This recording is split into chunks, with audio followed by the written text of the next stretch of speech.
The moon station of Tarva spun slowly against the black canvas of space, its metallic ribs glowing faintly with the pulse of artificial light. It looked peaceful from orbit, silent, still a bastion of diplomacy. But like most things run by the Galactic Empire, the silence wasn't peace. It was pressure, contained, compressed, and waiting to explode. Ambassador Marin Reich stood at the center of the Grand Rotunda, her hands folded neatly behind her back, facing a half-circle of alien officials who couldn't agree on whether her species had sent her as a diplomat or an inconvenience. Marin, always the picture of serene authority, wore a dark navy uniform, not military, but with a quiet presence of command. Her short silver hair gleamed under the hololights, and her eyes held a depth that suggested she knew how every one of the arguments in this room would end, even if she didn't say a word. A long-necked Charan official tapped a talon on the datapad in front of him. Your proposal, Ambassador, suggests that Earth's trade should pass through the Siltar Gate without tribute. How is that equitable to those who've earned Empire favor through loyalty? Marin smiled. Not the warm kind, something closer to a mirror being held up. Because loyalty isn't measured by how much tribute you squeeze from your neighbors. Earth earned its place with blood, innovation, and patience. All without invading anyone. Several alien representatives made scoffing noises. One of them, a blubberous Grinth who hadn't stopped slurping his nutrient sludge since the meeting began, let out a wet belch of disagreement. Humans always posture, growled a Bracker warrior seated in the back. His armor clanked as he leaned forward, always talking about what they earned. You arrived late to the stars, and now pretend you've always belonged. Marin didn't turn to him, didn't even blink, and yet you had to sit through this entire presentation to figure that out. I expected Bracker mercenaries to be quicker on the uptake. There was a pause. Then a few stifled chuckles from the more diplomatic species. That was when Captain Rask, commander of the Bracker mercenaries stationed on Tarva, made the mistake of standing up. He was enormous, reptilian scales plated with armor, fanged jaws that clicked every time he was annoyed. And he was almost always annoyed. We serve as peace enforcers on this moon, he declared. We keep the order. You dishonor us with every word, human. Marin turned to face him now, slow and deliberate. You misunderstand, Captain. I don't dishonor you. You do that yourself. Rask's jaw twitched. His claws slid out from his gauntlet with a soft shush. The Galactic Council's envoy, a frog-faced Faloran, started to protest, but the room was already shifting. Chairs scraped. Guards moved. A warning klaxon blinked in the wall, soft but insistent. No one expected Rask to pull his weapon in the middle of the rotunda. Even fewer expected him to fire. The plasma bolt struck Marin in the chest. There was no time for her to fall gracefully. No stirring final words. Just a sharp intake of breath, a flicker of confusion in her eyes, and she was gone. The chamber erupted. Some screamed. Some rushed to her body. Others, like the Empire officials, merely stared, wide-eyed and silent, calculating how to spin this into something palatable. Rask stood there, breathing hard, chest heaving, weapon still raised, as if daring someone else to speak against him. The Faloran envoy finally croaked. This was a breach of diplomatic code. She was unarmed. Rask grunted. She was threatening. We neutralized her. Self-defense. There was no one brave or foolish enough to contradict him. Within an hour, the broadcast reached every system under Empire influence. Human ambassador killed during peace talks. An unfortunate misunderstanding. Bracker peacekeepers under investigation, but no formal charges filed. Back on the lush, dangerous world of Karn, the news hit the airwaves with the subtlety of a brick through glass. Kara Reich was sharpening a jagged bone knife when the hollow unit sputtered to life in the corner of her cabin. A glitching broadcast flickered into view. The Galactic News Service's lead anchor, a synthoid with lips that never quite synced with his words, delivered the story with polished detachment. Ambassador Marin Reich, representing the United Terran Systems, was killed today during a regrettable altercation at the Tarva diplomatic station.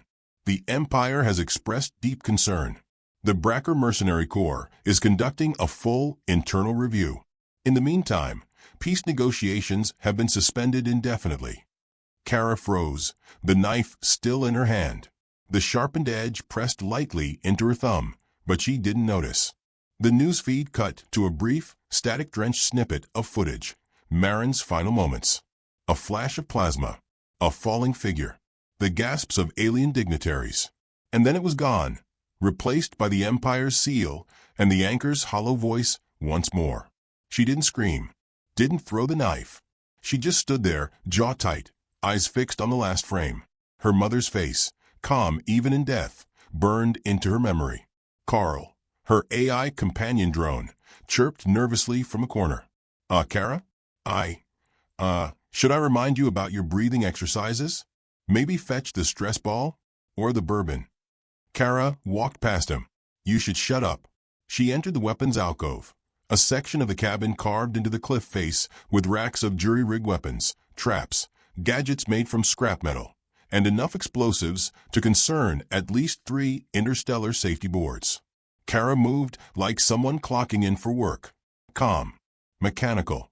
Carl hovered behind her nervously. We don't have a plan yet. No ship. No funds. Just you and a homicidal amount of rage. Which, don't get me wrong, is very on-brand. But she lifted a crossbow made from a modified compression rig and gave him a look.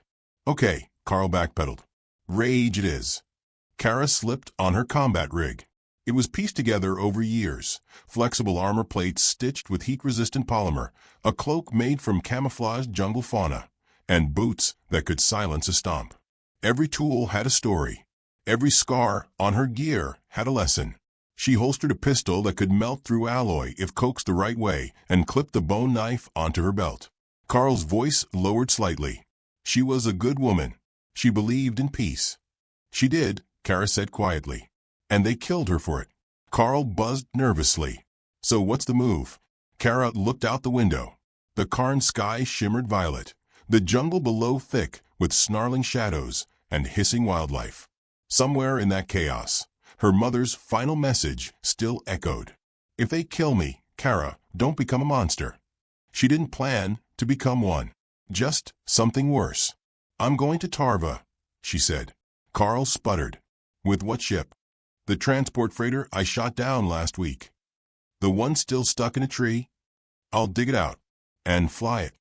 With a wrench, duct tape, and the will of a grieving daughter. This is why aliens think humans are terrifying. She didn't answer. She was already outside, marching through the jungle, stepping over hissing flora and snapping fauna. Her mind was a laser. No distractions. No fear. By the time night fell, the makeshift freighter had been dragged from the treetop, patched together, and coaxed into rumbling, sputtering life. The cockpit smelled like smoke and determination. Carl hovered behind her, lights flickering. Just checking. Do we have a plan once we get there? Yeah, Kara said. She slid into the pilot seat, fingers dancing over ancient controls. Land. Kill them. Leave. Concise. Elegant. Also extremely illegal. Kara looked at him. You coming? Carl groaned. Like I have a choice. The engines roared. The trees bent from the blast.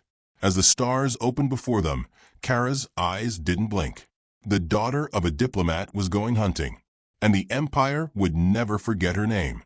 The freighter groaned like an arthritic beast as it dropped through the dense atmosphere of Tarva, rattling with every gust and current. The control panel blinked in erratic patterns, protesting the maneuver like a petulant child dragged out of bed. Kara Reich, hands steady on the makeshift controls, didn't so much fly the thing as argue it into compliance. Carl buzzed behind her, trying to remain helpful and uncharacteristically quiet, which for him meant muttering only every 30 seconds. Just saying, he offered as smoke curled from the dashboard, most planetary approach vectors don't involve this much screaming metal. Kara didn't look up. It's not screaming. It's enthusiastic. Another violent shudder jolted the freighter. A warning alert blared across the HUD. Landing gear compromised. Carl groaned. Why is it always the landing gear? Because I modified it to carry 5 times the weight, she replied flatly. with alien corpses in mind. Carl dimmed his lights slightly. Morbid, but I respect the planning. The clouds cleared, revealing the sprawling city station of Tarva below. From above, it looked like a massive, mechanical flower blooming from the moon's crust, its petals humming with trade, bureaucracy, and quiet tension. Lights blinked along every corridor and docking arm. Ships zipped in and out in orderly lanes, and holo ads blasted chirpy greetings in 37 languages. Kara angled the freighter down, ignoring the standard docking paths. Official channels required permits. She had none. Instead, she banked low over a junk district near the lower ring, where the enforcement drones rarely bothered and surveillance was outdated by at least a decade. She punched in the ignition override, threw the landing stabilizers into manual, and dropped the ship like a hammer. The landing wasn't graceful. The hull scraped a rusting dockside crane, sending sparks into the air. A few scavengers dove out of the way as the freighter slammed into a wide, mostly forgotten bay, skidding several meters before grinding to a brutal halt. Carl dangled upside down in his stabilizer harness. "Congratulations," he wheezed. "We landed, and also possibly committed 5 counts of municipal terrorism." Kara popped the hatch and climbed out without a word.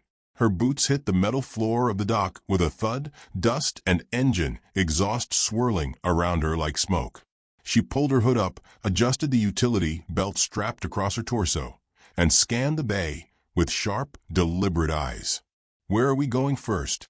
Carl asked, hovering beside her with a pronounced tilt. "Closest intel hub. I need a location on the Bracker mercenary compound." Carl hesitated. "You realize that level of information's protected behind Empire-grade firewalls, right?" Kara nodded. "Which is why we're not asking nicely." The alleyways of the junk district were choked with smoke, neon ads, and species so obscure even Carl had to double-check his databases. Kara moved with purposeful anonymity, blending in among the scavengers, tinkerers, and black market peddlers. Her face remained hidden beneath the camo-woven hood, her footsteps careful but confident. She passed a vendor hawking authentic Terran nostalgia trinkets, cheap knockoff lava lamps, and VHS tapes of Walker, Texas Ranger labeled Ancient Warrior King Media. A 4-armed miner argued with a synth bartender over the legitimacy of caffeine. The air smelled of ozone, rust, and fried protein paste. Kara ducked into a data den wedged between 2 collapsed exhaust hours. Inside, the room pulsed with techno music and the glow of dozens of terminals, each manned by a figure shrouded in holographic privacy filters. She walked up to the front desk, manned by a gangly, jaundiced alien with translucent skin and teeth like dull needles. "Need a terminal," she said. He didn't look up. 50 credits. 90 for silence. She slid a small credit chit across the counter, followed by a tiny vial of black market codebreaker serum. The alien's eyes finally focused. "Right this way." Kara settled into the terminal. The moment her fingers hit the interface, Carl linked in via wireless uplink, blinking data across her field of view. "Empire grid is heavily encrypted. Even the security bots have firewalls built like bunkers," he muttered. "You're going to have to slice deep." "I was slicing deep before they were born," Kara said under her breath, hands flying across the interface. The system resisted. Protocols pushed back. Data loops scrambled. But Kara had learned from the best. Her mother had once said that diplomacy was just warfare with better grammar. Kara believed the inverse was also true. After 7 minutes of furious typing, several bypassed security layers, and a well-timed system crash loop, she cracked through. The map of Tarva's inner security grid unfolded before her. "There," she whispered, pointing. "Sector 9, Subdistrict Kappa. Bracker Barracks." Carl beeped in alarm. "That's deep in the Empire's enforcement zone. Heavily guarded. Cameras, drones, patrols." "Good," Kara said, standing. "I want them to feel safe. Makes them sloppy."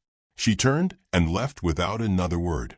Behind her, the translucent-skinned vendor stared at the slowly smoking terminal, blinked, and muttered.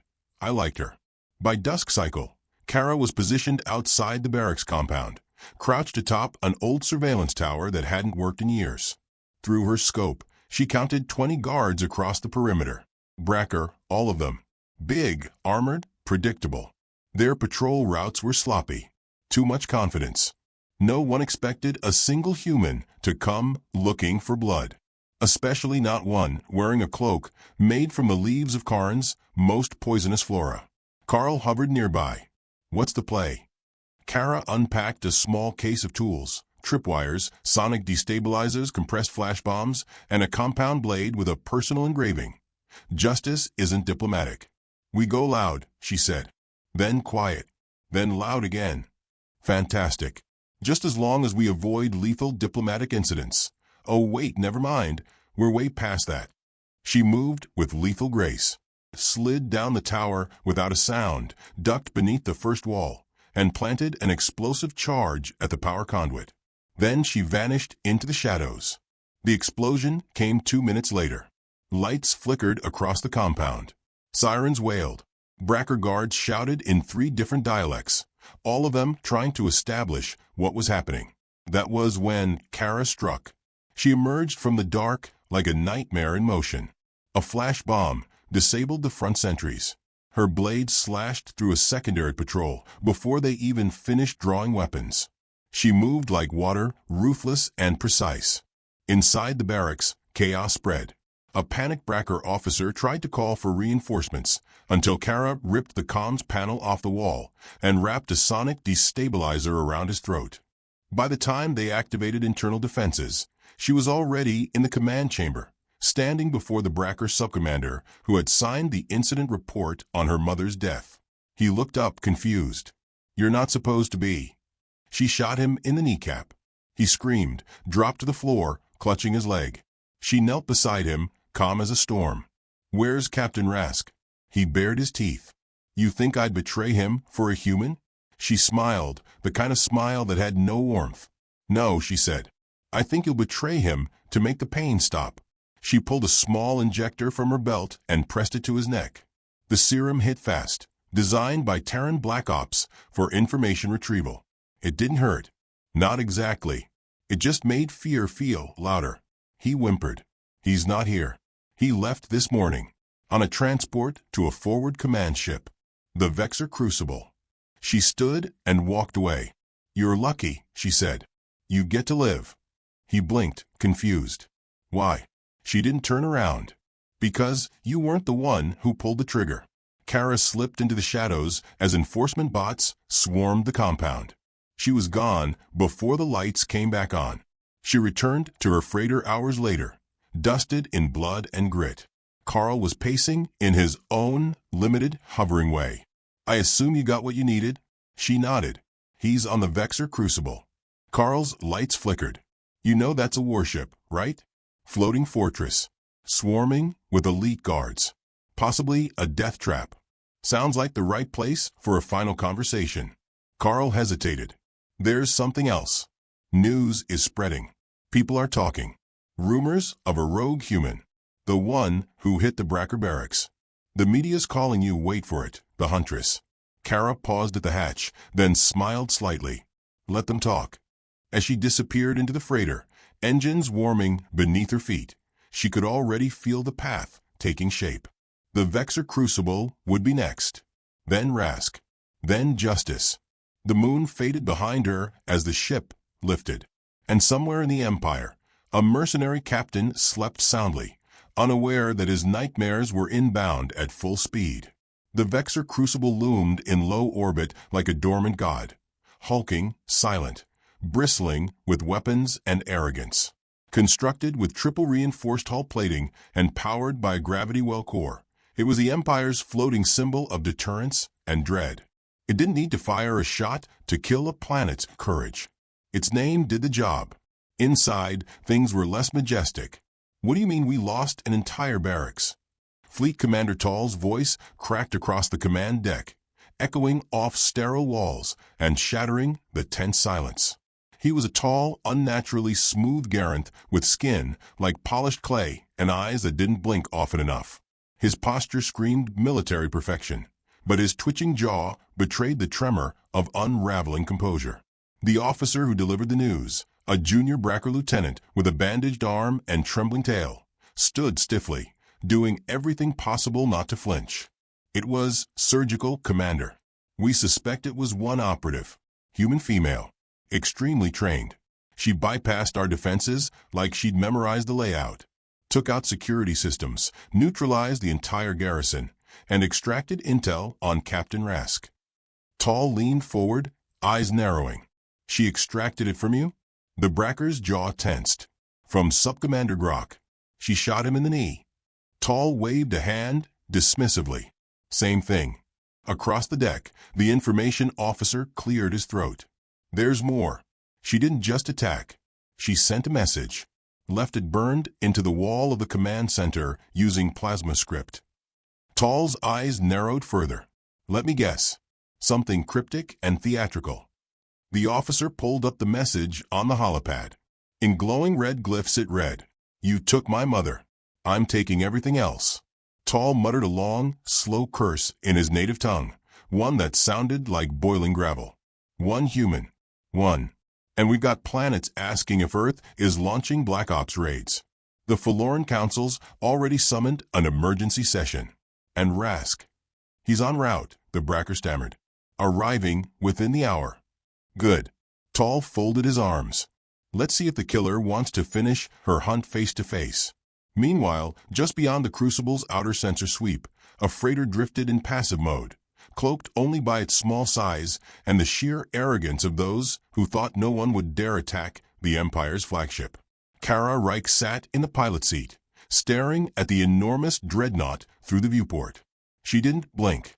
Her fingers drummed slowly against the grip of a high-caliber slug launcher mounted with a thermal scope.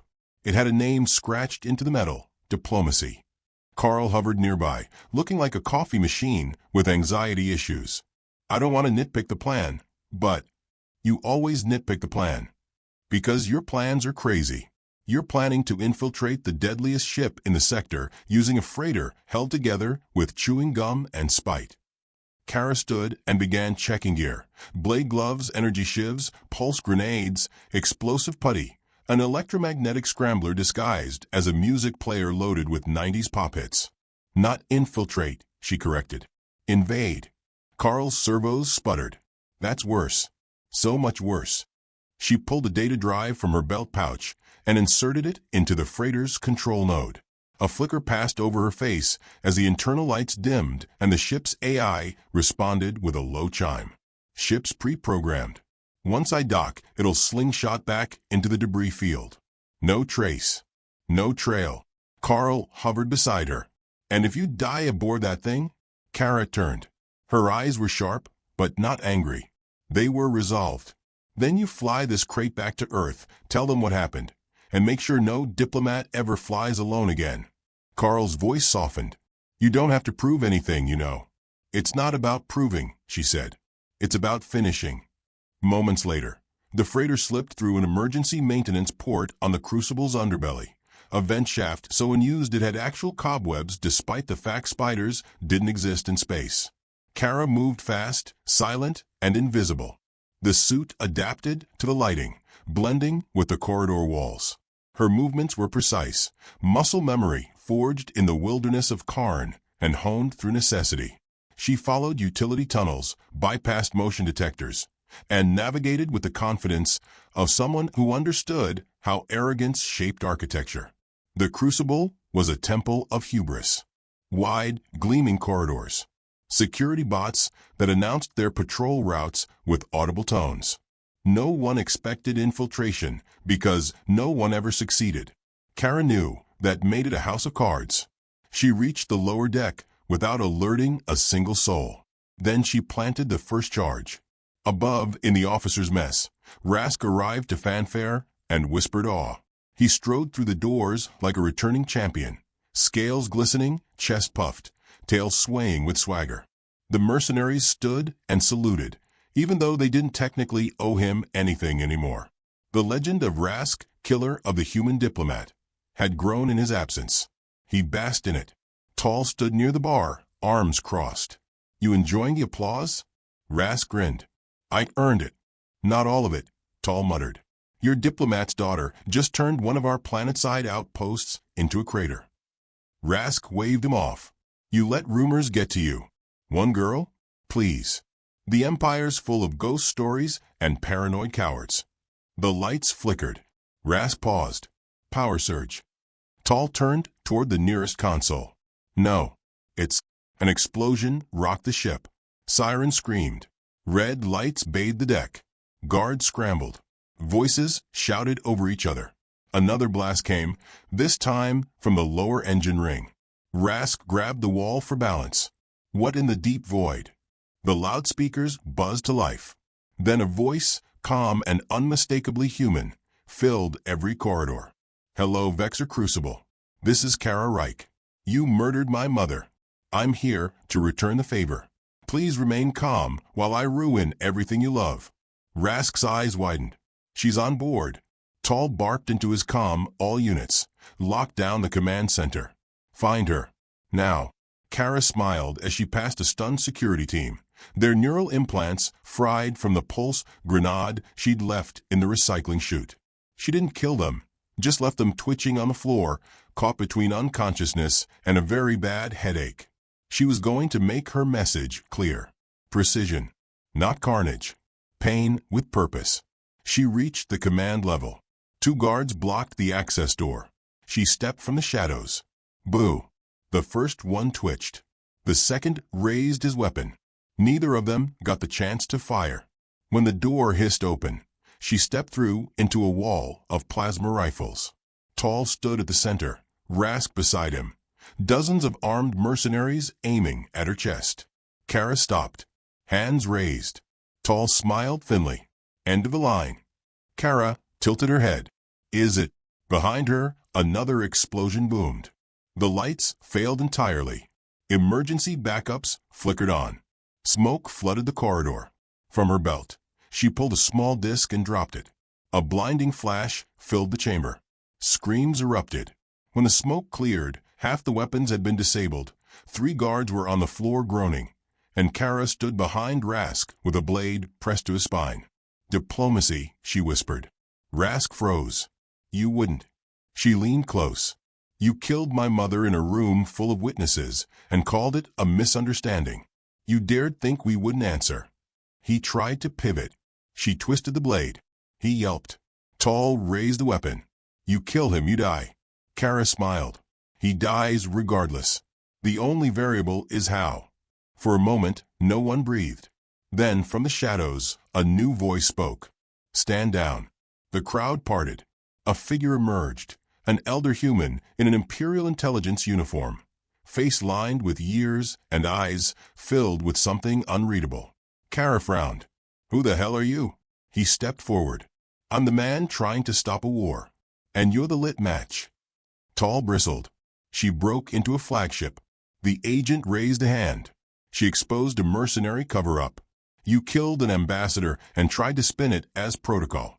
That's not a rogue assassin. That's justice. Rask snarled. She's a criminal. The agent turned. So are you. The only difference is she has evidence. Carl's voice chirped from Kara's earpiece. Hey, fun update. I just broadcast your entire infiltration to the Empire's media net. Live. All of it. Including Rask's confession about cleaning up loose ends. Kara's grin was slow, sharp, and deeply satisfied. She released Rask and stepped back. You're right, she said, turning toward the stunned room. I'm not here to kill anyone. She paused. Well, not today. The guards hesitated. Then one by one, they lowered their weapons. Rask dropped to his knees. Tal turned away, livid. Kara walked out of the command center without a scratch. As she passed the corridor screens, she saw her own face on a dozen feeds alongside the words, Human Huntress exposes Empire corruption. She didn't stop smiling until she reached the hangar. Carl met her at the hatch, visibly shaking. That was so illegal, it might loop back around to heroic. Good, she said. Now let's get off this boat before they change their minds. The freighter lifted off 10 minutes later, fading into the stars as alarms continued to echo through the crucible. Back in the command deck, the Empire's first true reckoning had just begun, and Kara Reich had one name left on her list. The stars rushed past the viewport in streaks of silver as Kara sat alone in the freighter's cockpit, boots propped on the console, hands quietly cleaning the carbon-scored edge of her blade. Her expression had softened, not with peace, but with clarity. The fury was still there, simmering under the surface, but now it had a target. A name. One final piece to remove. The final act of justice wasn't going to be broadcast or viral. It would be surgical. Carl floated nearby, quiet for once, his usual jittering replaced by an uncharacteristic solemnity. "You're really going through with it," he finally said. Kara didn't answer right away. She slid the blade into its sheath, checked the settings on her plasma pistol, then nodded once. "He's the last one," she said. Rask pulled the trigger, but someone gave the order to cover it up. Someone who signed off on it. Someone who still thinks it was worth it. Carl dimmed his lights. And if this person's in the core worlds? High Command? That's not a mercenary with a bad attitude. That's Empire royalty. "I'm not going to kill him," Kara said quietly.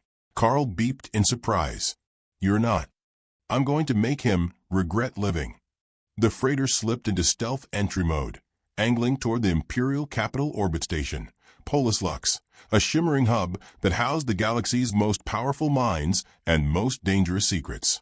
Security was unmatched, civilian traffic was thick, and half the population carried some form of surveillance tech. It was the worst possible place to pull off an op, which made it the perfect one. The target, Admiral Veln, one of the Empire's most decorated strategists, architect of the Silent Compliance Doctrine, a policy that left hundreds of colonial worlds under mercenary rule, all with official deniability. Veln had signed the order that classified Marin Reich's death as a regrettable outcome within acceptable parameters. He hadn't pulled the trigger, but he'd offered it. Kara wasn't here for revenge. She was here to end the rot. She entered the station under a forged identity, bodyguard to a minor dignitary from the Shellian banks. The disguise wasn't just visual. Carl had embedded a false biosignature, fabricated credentials, and even an accent modification device. Kara hated it. Hated pretending to be someone else. But for once, it wasn't about rage. It was about precision. She stalked the marble halls of Polis Lux in full formal armor, a silent shadow among egos and elites. Her eyes tracked every camera, every exit, every soft point in security. She spotted Veln from 100 meters away, surrounded by sycophants and advisors, dressed in the charcoal gray uniform of the High Command. He was older now, thinner, face carved with the smug calm of a man who'd never faced consequences. He laughed too easily. Kara didn't move. She simply watched, calculated. That night, while most of the station slept under soft blue lighting and artificial dreams, she made her move. Through a maintenance shaft in the administrative wing. Past 3 drone sentries and a biometric lock she bypassed with a stolen retinal scan. The corridor was silent. The walls gleamed. The cameras blinked and turned away. Carl's voice crackled softly in her ear. "Loop their feed. You've got 3 minutes. After that, they'll notice the static." "I only need 1, Kara replied. Veln's office was empty when she stepped in. Dark, but for the soft glow of the planetary charts projected on the ceiling. She crossed the floor in silence, stood behind his desk, and waited. He entered seconds later, alone, tired, sipping a glass of synth wine. He froze when he saw her. "Oh, there." She leveled the plasma pistol at his head. "Sit." Veln raised his hand slowly, cautiously, and obeyed. "You're making a mistake." "No," Kara said. "You did. When you decided her life wasn't worth a full investigation." His eyes darted. "You're Kara Reich." She didn't confirm. Didn't need to. "I read your file," he said. "You've made quite the mess." Kara leaned forward, weapon steady. "Your mess. I just wrapped it in ribbon and threw it on your desk." "I didn't order your mother's death," he said quickly. "I approved a post-incident report based on available data. The mercenaries acted. Spare me the bureaucracy. You saw the footage. She was murdered. You chose convenience over justice." "I chose peace," he snapped. "If I'd blown the whistle, it would have fractured a dozen alliances. Sparked wars. Sometimes we absorb losses for the greater good." Kara stared at him, unblinking. She wasn't a loss, she said. She was the greater good. Veln paled. So what now? You kill me? You make me a martyr. No, Kara replied. I ruin you. She pulled a drive from her belt and plugged it into his console. Instantly, data scrolled across his private terminal. Communications, financial transfers, surveillance logs, every dirty deal he'd ever struck to keep the mercenaries in power. Carl, she said. Broadcasting, came the reply. Across the station, across the entire empire. A stream of corruption poured into every public terminal, news feed, and civilian channel. The truth. Veln lunged for the drive. Kara pistol-whipped him across the face. He fell hard, bleeding, gasping. You'll stand trial, she said coldly. And when you try to deny it, your own voice will betray you. You won't be a martyr. You'll be a punchline. Alarms began to wail. Security forces scrambled. Kara turned to the window and fired a grappling bolt into the adjacent tower. Carl shrieked in her earpiece. Are you seriously about to jump through? Yes. She dove. The glass shattered, wind roared. Her cloak billowed. She soared across the chasm between towers and crashed through a maintenance window, rolling to her feet as guards shouted from the opposite building. She sprinted.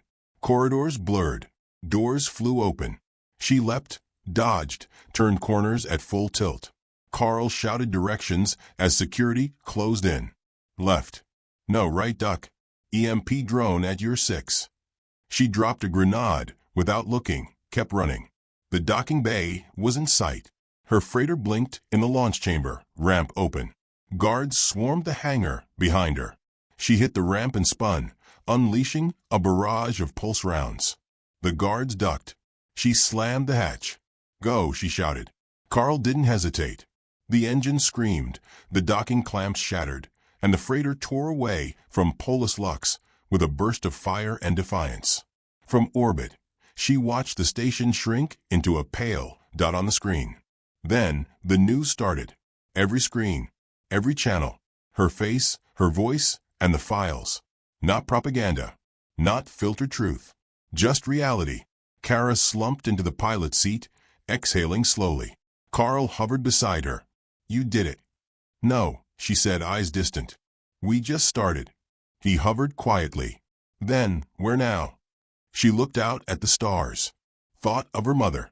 Thought of the little girl who used to listen to peace talks while hiding under the table, chewing on wires and dreaming of galaxies. Everywhere, she said. One truth at a time. And with a roar, the freighter vanished into hyperspace. One human, one war, and a galaxy finally paying attention.